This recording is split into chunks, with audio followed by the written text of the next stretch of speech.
Good morning, welcome back to my channel. I'm Judy.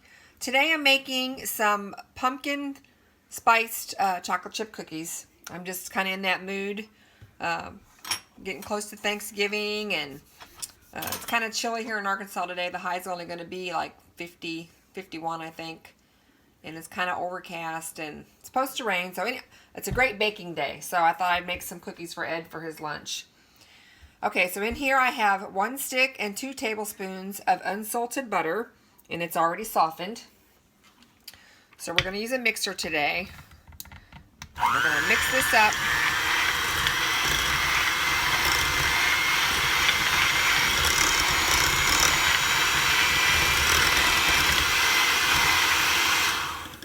All right, now we're going to add our brown sugar, a half a cup of brown sugar. Put that in there. And we're going to add 2/3 cups of granulated sugar, but I'm using cane sugar. That's why it's that brown, kind of sparkly looking sugar. So 2/3 cup of that. Okay, we're going to mix this up. Hope everyone is having a beautiful day.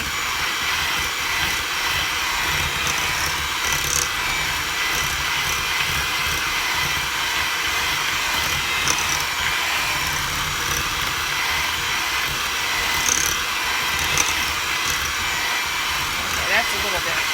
Now we're going to add our egg and our vanilla, which will make it creamier. So 1 whole room temperature egg from my lovely chickens. And we're going to add 1.5 teaspoons. Put my measurements in here. So here's 1.5. And I use from Azure Standard, I use their organic pure vanilla extract. Okay, let's get this mixed up.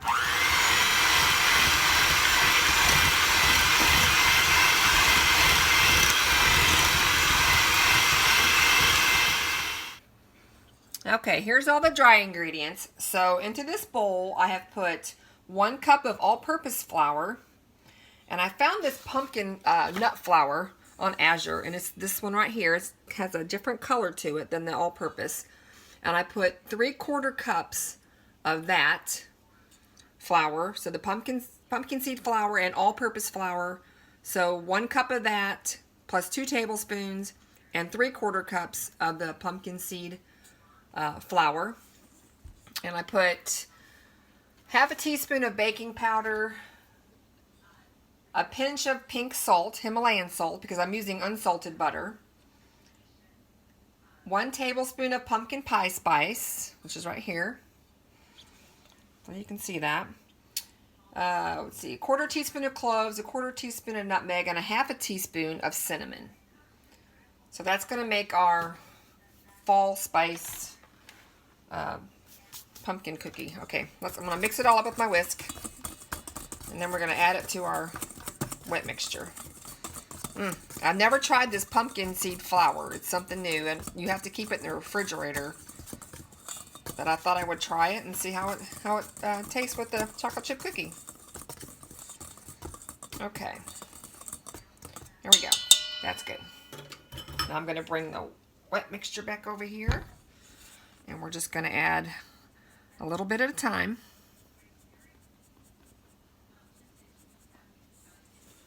I switched to a wooden spoon instead of my mixer.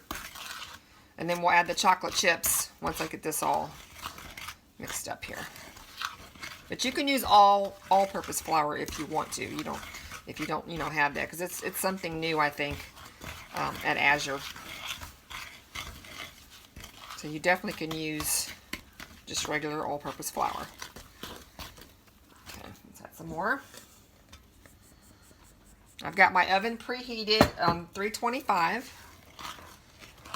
I've got my cookie sheets. You can do grease cookie sheets, but I'm doing parchment paper. It's just easier to clean up.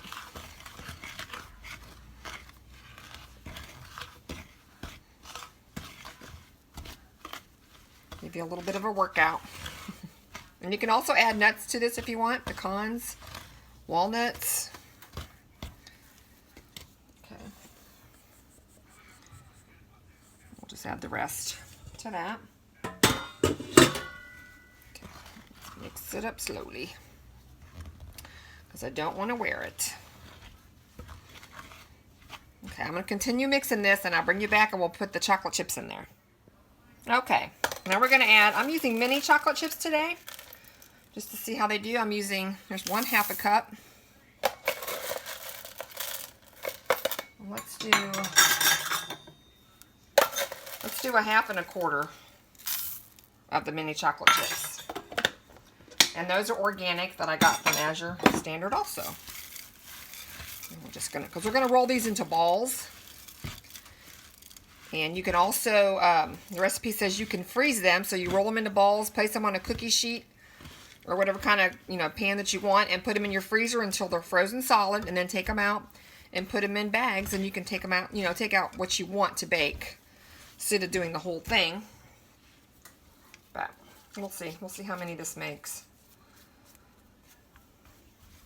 Okay, get most of those chocolate chips picked up in there.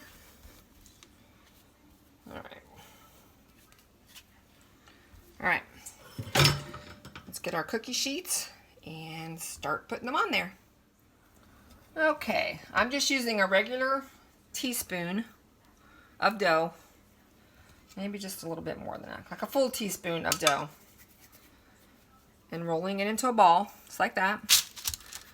And the recipe says to bake them about 2 inches apart, because they're going to spread a little bit. We'll see how. I'm just using my small cookie sheets today, but you could use a bigger one. Doesn't stick to your hand, so that's good. And like I said, my oven's preheated to 325. I can fit 2 of these sheets in my oven, so that's good. There we go, so just like that.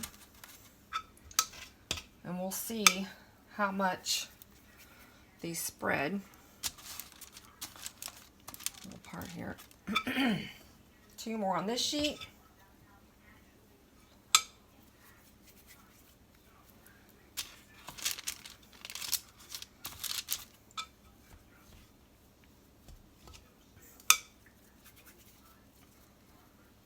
Alrighty then. Okay, I've got 2 trays and I still have some dough left, so we're gonna get, I'll have to count them, but I'm gonna put them in my oven at 325 for, the recipe says 12 to 15 minutes, and my oven gets pretty hot, so I'll keep an eye on them and I'll let you know exactly how long I baked mine for. Okay, we got the first batch out and I baked them for 14 minutes. So the recipe is 12 to 15, so I did 14. And they look really good, they smell wonderful. So I'm going to finish baking them and I'll bring you back for a taste test with the finished product. Okay, here we go. I got 28 cookies out of this batch. And I will definitely leave the recipe below in the description box. And let's do a little taste test. No Jacks, you can't have any. Oh, look at that. Okay, let's do a taste test. The bottom is a little crunchy, which is good, but they're soft on the inside. Okay, I can taste the pumpkin nut flour. It's a nutty flavor, and then I had the pumpkin spice and the cinnamon and the cloves. It's very good. But like I said, you can also just use all-purpose flour, which is what I'll leave, and then I'll add a little option in case you want to, check out Azure Standard. I'll leave the website, the link for that. And yeah, very, very good. I enjoy them. Ed's going to love them too. Very, very good. Well, I thank you for watching my video. I hope you enjoyed the recipe and give it a try. And thanks for subscribing. Any new subscribers, I've hit a little bit over 4,000 now, which is awesome. And I have some more videos coming up. I'm going to be doing some more recipes for Thanksgiving, because Thanksgiving is not too far away. And, oh, I know the pie recipe that I made not too long ago, the cranberry apple.